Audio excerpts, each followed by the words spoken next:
Hello.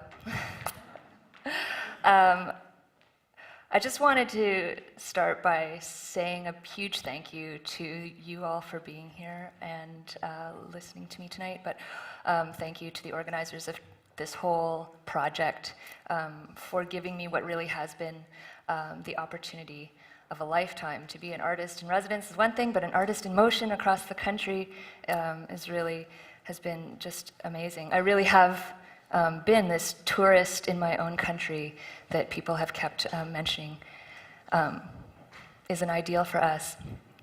I have to say that one of the things that keeps happening, that happens when you travel this much across the country, representing yourself as a poet and saying, oh, je suis l'artiste en motion, and approaching random people on the train, asking them about Canada and their vision of Canada and their sense of identity. They ask me where I'm from, right? Which, for a number of years, out of principle, I just say Canadian, because sometimes I interpret that question, well, the question is coming from a different place. But this time, the where I'm from has been a question that I'm like, do I say Toronto? I was born, j'étais née à Toronto. Est-ce que je dis d'ici aussi quand j'étais à Manitoba, because I lived in Manitoba, I lived in Calgary as a child, and now I live in BC. So it's been an interesting conversation to say, where am I from, even within Canada? So right now I live in Kelowna, and the language of that land in Kelowna is Silks, of the Okanagan Nation, and in Silks you say lim-limt to say thank you, so lim-limt, everyone. And it was, I think Richard Simmons, somebody exec at Radio-Canada was like, how are you going to pull in all of these perspectives and all of these moments that you've had into one poem? And he suggested that I do a haiku. So, no, that's not going to be a haiku. You can't fit all official languages into a haiku. So I've done my best. Language is really, really important. Oh, I should say somebody said, tell them about your name. My parents did it, okay? My parents did it to me. Yes. Okay, so I've written a poem that uses both languages, both official languages, but I also wanted to use another official language, and I don't speak Inuktitut. So what I've done is I went online and learned a little bit of Inuktitut, what I could, and there was one phrase that you can learn in your conversational Inuktitut that seemed to fit this poem, and that is, what is your birthday? And so my poem is titled, Kangakut naliutsu umugavit. One more time. Kangakut naliutsu umugavit, which in Inuktitut just means, what is your birthday? There it is. So in 4 years, we'll celebrate the birthday of our nation, 150 years of Canada. Or should I say, since Confédération. Quelle opportunité. Quel moment de potentiel de réfléchir sur la constitution de notre Canada conceptuel. J'ai traversé ce beau pays pendant 8 semaines, talking to people about what Canada's big birthday could possibly mean for them, and asking, can 2017 be more than the usual Canada Day scene? Sure, they said, let's supersize the music fest so that kids can rock the day. Faut que quelqu'un écrive une chanson que tout le monde peut apprendre et chanter. Réduisons les prix de voyage pour que tout le monde puisse découvrir notre pays. Produisons davantage des minutes de patrimoine so that we can all know our own history.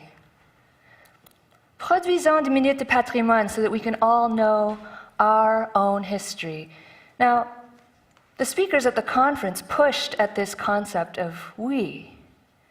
Oui, l'histoire, connaître l'histoire c'est bien beau, mais l'histoire selon qui? But one history did keep cropping up in each corner of the nation when people asked me, When we celebrate our birthday, or rather 150 years since Confederation, n'y aura-t-il pas des gens qui y pensent plutôt as years of colonization? Not everyone in our community can buy into a national unity if we insist it became fact with the British North America Act. How are we going to deal with that? Mais moi, j'étais renversée d'entendre folks from shore to shore to shore speak about First Nations as the core of our collective identity, our collective history. From the right, something must be done about the Aboriginal situation. Or a lefty, restoring the honor of our country depends on reconciliation.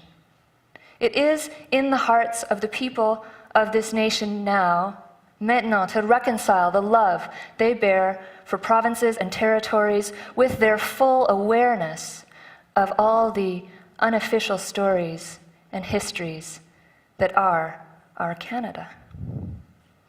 Now, we already know Canadians are proud of our diversity. Our inclusive, welcoming spirit gave birth to policy that in turn gave birth to me. Et à elle, et lui. What I learned from Canadians is that this can't be our grandma's big centennial. This isn't 1967 anymore. We're Gen Xers and millennials. We're much more media savvy. We stream the news, we tweet the scores, we make tags like so random compete with Idle No More. Pour nous, il n'existe pas une identité canadienne fixe. Notre culture et son expression exigent le mash-up et remix. In the 21st century, we refuse to choose une official history. Chaque région a ses ambitions and its own histories to tell. How could we choose just one myth quand nous nous trouvons dans un ère où les fondations de citoyenneté subissent des tremblements de terre, et non seulement sous les manifestations de cet hiver? I think we've all had to think about what it means to be a global citizen and what it means to be Canadian. So, while we will rock out in stadiums to Bieber and Fires Arcadian, we also hunger for a vision that embraces both our drive to networked innovation and our shared ecological raw mammalian frailty. Le mosaïque ne fonctionne plus pour décrire nos âmes temporelles changeants non linéaires. Pour moi, Canada est de la terre. Un plat de pétri tectonique, et nous, des microbes qui bougent, qui divisent, qui se récombinent dans son atmosphère réglementée. And you and I are just interacting cells in that Canadian culture. My conscience, like the river between Ottawa and Hull, I know it doesn't exist anymore, between Ottawa and Hull, sirs et madame, mes pensées coulent comme une fleuve of consciousness, of two colonizing tongues, une conscience qui passe between the rungs de l'échelle de pouvoir. Pour moi, l'identité n'a jamais été question seulement de blanc et noir. Mes gènes se transforment. Life makes genetic changes to my idea of a homeland and to my attitude towards strangers. Elle n'est pas statique, la culture d'une culture, ni statique les membranes autour de nos communautés imaginées, our imagined communities of us and them, d'immigrants et d'indigènes, d'autochtones et pur-laine. What holds us together is this arc of sky we're moving in, la tranche de continent called Canada, que l'on habite et sème et mine. Ce n'est pas sang, ni langue qui nous font Canadian. It's that we share our air with these forests, on boit ces glaciers, and through our stories, breathe each other in. So, que pensez-vous? In 2017, can we celebrate a longer memory of what this land has seen.